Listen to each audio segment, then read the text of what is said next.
ఈ కైజర్ సినిమాకి వర్క్ చేయడం చాలా హ్యాపీగా ఉందండి. అని చాలా నార్మల్గా స్టార్ట్ చేయాలని నాకు లేదు. నాకు ఫస్ట్ స్టోరీ చెప్పినప్పుడు స్టోరీ నచ్చింది.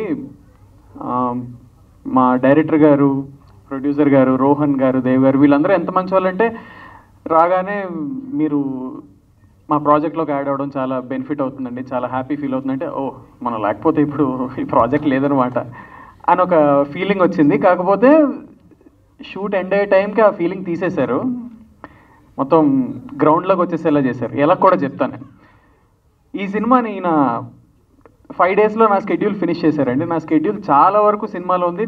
సినిమా షూట్ అవుతున్నంత సేపు కూడా నాకు ఇంత చెప్పారు, ఎలా ఫినిష్ చేశారని నా డౌట్. నా స్కెడ్యూలే 5 డేస్లో ఫినిష్ చేశారు, మిగిలినంతా 2-3 డేస్లో ఫినిష్ చేశారు. సినిమా మొత్తం 9 డేస్లో ఫినిష్ చేశారు. షూటింగ్ అవుతున్నప్పుడు మధ్యలో ట్రైలర్ రిలీజ్ చేసేసారు, దాని తర్వాత ఇప్పుడు సినిమా కూడా రిలీజ్ చేసేసారు. ఇది అసలు నిజంగా జరుగుతుందా? ఇప్పుడు కూడా నాకు నమ్మకం లేదు. రిలీజ్ అయినంత వరకు మనకి ఇప్పుడు మన సినిమా అయితే చూసేసాం ఓటీటీలో, రాజీవ్ గారు ఓటీటీలో రిలీజ్ అయిన తర్వాత నేను కొంచెం సెటిల్ అవుతాను అనమాట. ఆయన సక్సెస్ పెట్టుకున్నాను, correct. So hats off to the director అండి. ఇలా అయితే నేను ఎవరిని చూడలేదు.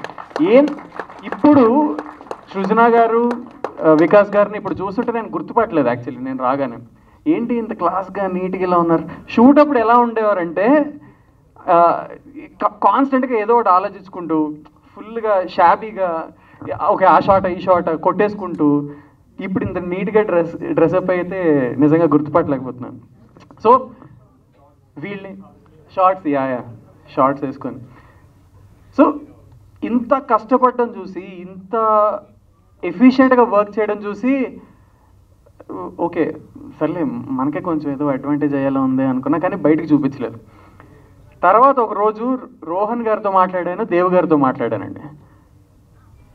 సరే వీళ్ళు they are supporting the project, Rohan గారి ఇన్స్పైరింగ్ స్టోరీని చేస్తున్నాం, which is very inspiring, that is definitely there. Auto వాళ్ళకి ఏం చేస్తున్నారు ఏంటో మన సినిమాలో చూసాం.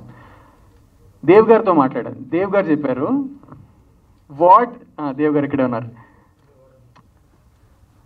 నేను అనుకునేవాడిని సరే వీళ్ళు business people, money minded people, సర్లే బాగానే సంపాదిస్తున్నారు, వెరీ గుడ్ అనుకున్నా. కానీ what they are doing to the society, he spoke to me అండి. జస్ట్ ఒక హాఫ్ అన్ అవర్లో చెప్పారు, మాట్లాడారు, ఫ్లోలో మాట్లాడారు, మేమేదో పొడి చేస్తున్నామని కూడా మాట్లాడలేదు. దాని తర్వాత ఒక 1 అవర్ నాకు మైండ్ పని చేయలే. అంటే మీరు ఇన్ని చేస్తున్నారా, నిజంగా ఇంత చేస్తున్నారా అనిపించింది. ఇంకా ఆ రోజు మాట్లాడిన తర్వాత ఓకే, నేను ఈ ప్రాజెక్ట్కి రావడం వాళ్ళకి హెల్ప్ అయ్యిందో లేదో నాకు తెలియదు, కానీ నాకు మాత్రం చాలా హెల్ప్ అయిందండి.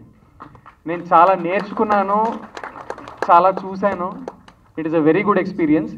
అండ్ ఆటో వాళ్ళకి అంటే ఫ్రాంక్గా మాట్లాడుకోవాలనుకుంటే, అంటే ఎక్కడికైనా వెళ్ళాలంటే ఆటో కానీ క్యాబ్ కానీ, ఆటో తీసుకుందాం. ఇప్పుడు యాప్లో వచ్చిన తర్వాత యాప్లోనే చూసుకొని వెళ్తున్నాం, కానీ ఆటో ఆయన ఎవరు వస్తే ఏదో మన డబ్బులు దోచుకోవడానికి వస్తున్నాడు అన్నట్టే చూస్తాం. నేనైతే అలానే చూసామండి ఈ సినిమా ముందు వరకు, ఇది చేసే ముందు వరకు. ఖచ్చితంగా ఆటో వాళ్ళు ఎక్కువ ఛార్జ్ చేస్తారు, యాప్ అయితే ఈజీ తక్కువని వచ్చేస్తుంది, బేరం ఆడక్కర్లేదు. బట్ దెన్ దాని వెనక ఏముంది ఏంటి అని డీటెయిల్గా తెలుసుకున్న తర్వాత, ఆటో వాళ్ళ జీవితాలు చూసిన తర్వాత, చాలామంది ఆటో వాళ్ళు వచ్చారండి, ఎక్కడెక్కడి నుంచి వచ్చారు రోజు ప్రీమియర్ చూడడానికి. నిజంగా నెక్స్ట్ టైం నేను ఎప్పుడైనా ఎక్కడికైనా వెళ్ళాలంటే నేను 2 సార్లు ఆలోచిస్తాను. పక్కన ఒక ఆటో ఉంటే ఫోన్ తీసి యాప్ బుక్ చేయడానికి ఖచ్చితంగా ఆలోచిస్తాను. సో రోకు ఖచ్చితంగా సక్సెస్ అవ్వాలండి రోహన్ గారు. Not just for you, it's for everyone. And on that note, thank you so much అండి. Thanks for giving me this opportunity.